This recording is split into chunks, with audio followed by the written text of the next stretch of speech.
Guys, ഇന്ന് Sunday അല്ലേ? ഇന്നിവിടെ സൺഡേ സ്പെഷ്യൽ ബീഫ് കറിയാണ്. അത് നമ്മൾ ബീഫ് നന്നായി വൃത്തിയാക്കി കഴിഞ്ഞതിന് ശേഷം വെള്ളം വാർക്കാനായിട്ട് വയ്ക്കുക. കട്ടിയുള്ള ഒരു ഉരുളിയിൽ കൊച്ചുള്ളി, സവാള, ഇഞ്ചി, വെളുത്തുള്ളി എന്നിവ ഇടുക. കൊച്ചുള്ളി നമ്മൾ അരിയേണ്ട കാര്യമില്ല, സവാളയും അരിയേണ്ട കാര്യമില്ല. ഇത് ഷെഫ് പിള്ളയുടെ ഒരു കൊറോണ റെസിപ്പിയാണ് കേട്ടോ. കൊറോണ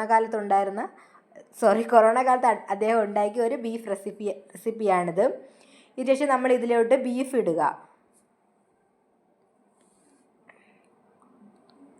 സാധാരണ എല്ലാ ഞായറാഴ്ച ഇവിടെ ചിക്കനാണ് മേടിക്കുന്നത്. ഇന്നിപ്പോൾ ഒരു വെറൈറ്റിക്ക് ബീഫ് മേടിക്കാമെന്ന് വിചാരിച്ചു. അതുകൊണ്ട് തന്നെ ബീഫ് എങ്ങനെ ഉണ്ടാക്കാൻ നമ്മൾ യൂട്യൂബിൽ സെർച്ച് ചെയ്തപ്പോഴത്തേക്കാണ് ഈ ഷെഫ് പിള്ളയുടെ റെസിപ്പി കണ്ടത്.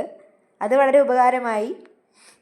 അതിനുശേഷം നമുക്കിതിൽ കുറച്ച് കറിവേപ്പില, ശകലം കല്ലുപ്പ്, കുറച്ച് ആവശ്യത്തിന് കല്ലുപ്പാണ് കുറച്ചുകൂടെ നല്ലത്. അദ്ദേഹം പറഞ്ഞത് കല്ലുപ്പാണ്. പിന്നെ കുറച്ച് മഞ്ഞൾപ്പൊടി ഇട്ട് ഇത് നന്നായിട്ട് മിക്സ് ചെയ്യുക. നന്നായിട്ട് നമ്മൾ കൈ കൊണ്ട് തന്നെ ഇത് മിക്സ് ചെയ്യുക. ഇന്ന് എല്ലാവരും അവിടെ എന്താണ് സ്പെഷ്യൽ?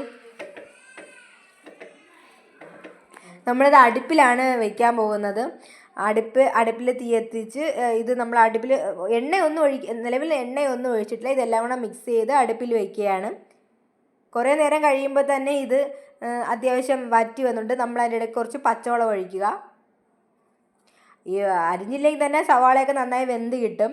ശേഷം ഒരു പാൻ ചൂടാക്കി അതിൽ വറ്റൽമുളക്, പിന്നെ മസാലക്കൂട്ട് എന്ന് വെച്ചാൽ മസാലക്കൂട്ട്, കുരുമുളക്, മസാലക്കൂട്ടിലുള്ള സംഭവങ്ങളൊക്കെ ഉണ്ടല്ലോ, ഇങ്ങനെ പട്ട, ഗ്രാമ്പു, അതെല്ലാം കൂടെ ഇട്ട് മിക്സ് ചെയ്യുക. സത്യത്തിൽ മല്ലിപ്പൊടിയും കൂടെ വേണമായിരുന്നു, മല്ലിപ്പൊടി ഇല്ലായിരുന്നു. പിന്നെ ഇത് ഇച്ചിരി ലൈറ്റായിട്ടൊന്ന് ചൂടാകുമ്പോൾ അതിൽ തേങ്ങ ഇട്ട് നന്നായിട്ട് വറുത്തെടുക്കുക. മല്ലി, മുളകൊക്കെയാണ് ഇടാനുള്ളത്. പക്ഷേ മല്ലിപ്പൊടി ഇല്ലാത്തത് കൊണ്ട്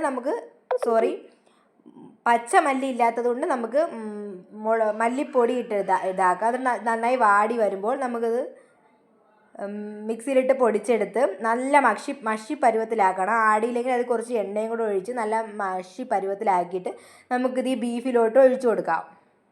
ഇപ്പോൾ തന്നെ ബീഫ് നന്നായി കുറുക്കി നല്ലൊരു സൂപ്പർ മണം വരുന്നുണ്ട്. അങ്ങനെ നമ്മളെ ബീഫ് കറി ഇവിടെ റെഡി ആയിട്ടുണ്ട്.